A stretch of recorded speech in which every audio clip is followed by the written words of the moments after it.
Minimum তাদের 20,000 টাকা বেতন দেওয়া উচিত, যেহেতু তারা পুলিশের সমান কাজ করে, 12-14 ঘন্টা কাজ করে। আজকে সকালেই করণদিঘিতে একটি ট্রাকের ধাক্কায় একটা সিভিক ভলেন্টিয়ার্সের মর্মান্তিক ক্ষতি হয়েছে, আপনারা দেখেছেন।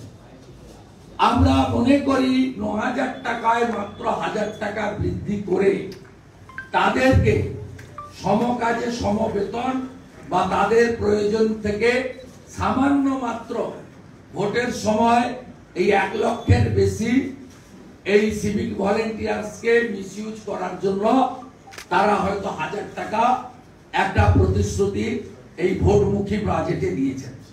আমরা এই ক্ষেত্রে গ্রুপ সি গ্রুপ ডি কন্ট্রাকচুয়ালদের যে বেতন বৃদ্ধি হয়েছে সেটা আমরা আপত্তি না জানিয়েও বলতে পারি যে পশ্চিমবঙ্গে গত কয়েক বছর ধরে অফিসগুলো contractual group C group D data entry operator নির্ভর নিয়োগের সুস্পষ্ট পরিকল্পনা নেই।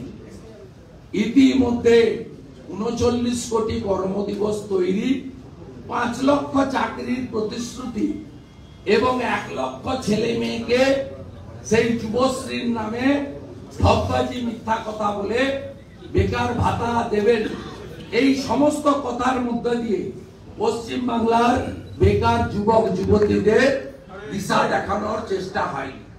উনি চা বাগান নিয়ে বলেছেন, আমরা চা বাগানে পাট্টা সমর্থন করি না। চা বাগানের শ্রমিকরা আদি অনন্তকাল ধরে চা বাগানের মালিকানা তাদের। আমরা চা বাগানের অব্যবহৃত উদ্বৃত্ত এবং চা বাগানের মধ্যে থাকা আবাসনের জমি চা শ্রমিকদেরকে মালিকানায় দেওয়ার জন্য দাবি করি। আমরা এই যে চা সুন্দরী নাকি নাম দিয়ে 1,20,000 টাকা ঢোকানোর কথা বলা হয়েছে, এখানেও এই সরকার অসত্য ভাষণ রেখেছেন বাজেটে। তার কারণ 18/12/2023 আমাদের লেবার ওয়েলফেয়ার বোর্ডে মিটিংয়ে 250 কোটি টাকা কেন্দ্রীয় সরকারের ওয়েলফেয়ার বোর্ডের টাকা রাজ্য সরকার তার ফান্ডে ট্রান্সফার করে সেই টাকা থেকে আলিপুরদুয়ার, জলপাইগুড়ি, দার্জিলিং আসন জেতার জন্য 1,20,000 টাকা করে বিতরণের কর্মসূচি নিয়েছেন। এর মধ্যে বাস্তবতা কিছু নেই। এই বাজেটে দার্জিলিং এর পাহাড় উপেক্ষিত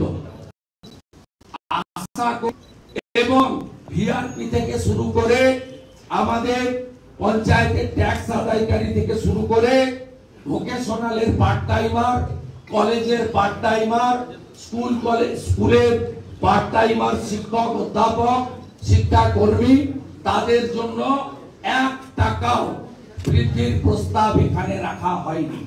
পরিশেষে